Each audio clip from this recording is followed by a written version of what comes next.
Hello and welcome back again. I have been saying for a while that we're going to do a series on Vigny cane defence. People have been asking for it, so I figured I probably couldn't put it off much longer. So we're going to spend the first few kind of weeks of this year, because we've just rolled over into 2024, I think it was second today? Yeah, that means nothing because you could be watching this years in the future. In which case, everything I'm doing now I'll probably disagree with. But for now, this is my understanding of Vigny cane. Now, Vigny was very much a fencer, so you see a very athletic and fencing-y style to the way he fights. Part of that is also given the weapon that he's using. So when we're practicing cane fighting, we use these 1-inch rattan poles because they're durable and they last forever.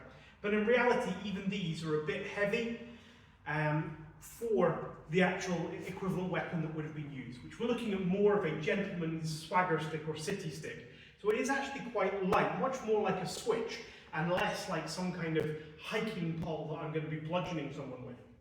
So that very much affects the way I'm going to fight with it. I can't expect one quick blow of this to break somebody's arm. It's just not going to happen. So I have to be very quick and very accurate in the way that I strike. And you're going to see that as we go through this. But anyway, Pierre Vigny taught at the Bartitsu school in London when it was open. Again, there's not a lot greatly recorded about exactly how he taught, so as I said, this is my interpretation of it. So, we're going to start with how you stand. Now, the first thing you have to realise about cane is that it isn't a sword, and this has two important implications. So I've got Andrew here with me today. If Andrew was to come and strike at me here, and I carry like this was a sword, gravity is going to take that stick down straight into my unguarded hand. So the fact that I don't have any kind of guard means I've got to be much more careful about what happens with my hand. And an offshoot of that is that I'm going to hold my hand above my head. So if that same strike comes in, now gravity is going to slide the dangerous thing away from my unguarded hand. So that brings us to this very stereotypical look of Vigny cane, where the cane is held and used predominantly above the head. So that's what you're going to see here. Now, in terms of footwork, I'm going to have my lead foot matched to my lead arm pointing at my opponent. My other foot's about shoulders width back, half shoulder width down, twist it around about 45 degrees so I can sit in it nice and comfortably. If you've done any martial arts, you'll be familiar with this stance. It's very comfortable. Now my offhand is a target. Yeah, if I leave it floating around here, I'm going to lose my hand. Yeah, so I've got to keep it out of the way. However, I don't want to kind of like modern day saber this and put it behind my back, because there may be times where if my opponent comes in with a strike and I move in, it would be really handy if I could just lamp him in the face at this point. So the hand is going to sit curled up onto my solar plexus and the arm really tucked in. So it's not providing much more of a target than my body already was, but it's now close enough that I can actually effectively use it should I need to. So we've got the feet, we've got the offhand, and then the main hand goes above the head. And you'll see the hand is really quite high above my head, and the point is at my opponent's throat. Yeah?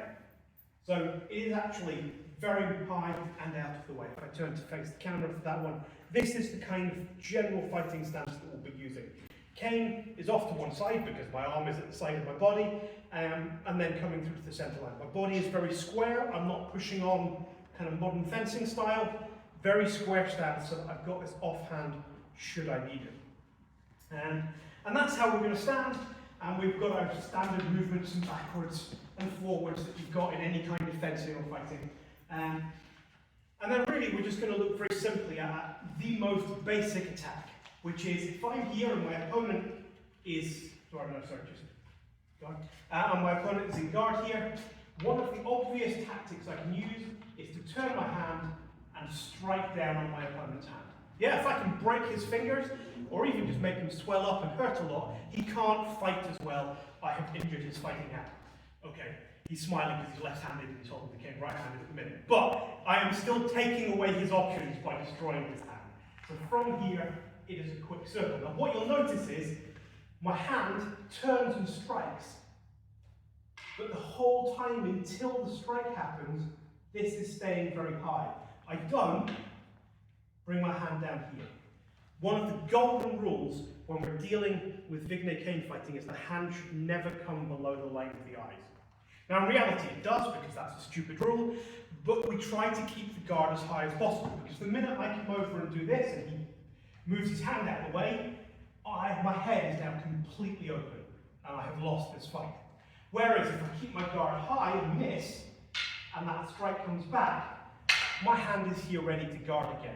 So I've got to keep that high, because whilst I can soak a couple of hits to the arms, the body, the legs, I cannot suck many hits to the head without it severely impacting on how I'm fighting. So, first attack, circle over and strike the hand. Of course, if my opponent does that to me, I'm just going to pull my guard back, so I'm still deflecting the hit, I'm still stopping the hit that was where my hand was, but my hand is now about a foot further back and out of the way.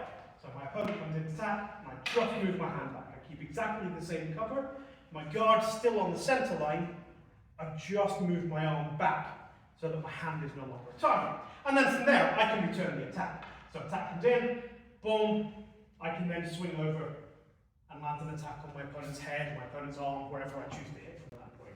So attack comes in, boom, and strike back. Yeah, so that's how this game starts to be played. Now, obviously the first question people ask is if you strike here, and then I come to strike here, what stops him just bouncing this off the top of my head? The answer is absolutely nothing. But whilst he bounces this gently off the side of my head, I'm going to smack him across the side of the face with mine. So it's one of those important things to understand, that you need momentum to cause damage with this thing. Yeah? It's not a razor sharp blade, it's not going to cut me open. It is a stick. And I can take a stick bouncing off the top of my skull quite happily. And at the same time, I'm going to take his jaw off. So from here, attack comes in. And in reality, there's going to be movement. We're just starting very slow today. Attack comes in. But if I'm moving across here, I'm well away from his stick anyway. And should he even decide to do anything, I can control that with my offhand. So there's lots of different things we can look at. But for now, I just want you to get familiar with that guard. And then as the strike comes over, block, strike, and back to guard. Always go back to guard. That's another vital thing. Don't get to this point and think you've won, because my head is now again open. So the minute I've delivered my strike, I'm stepping back and coming to guard. So that's all we're going to cover today. It just gives us a very brief introduction to the stance and the first hit and things. But we're going to go next week and we're going to have a look at rule and A's, and things are going to start to pick up a little bit more and become a bit more exciting and a bit more vibrant and moving. So we shall catch you next week. Take care.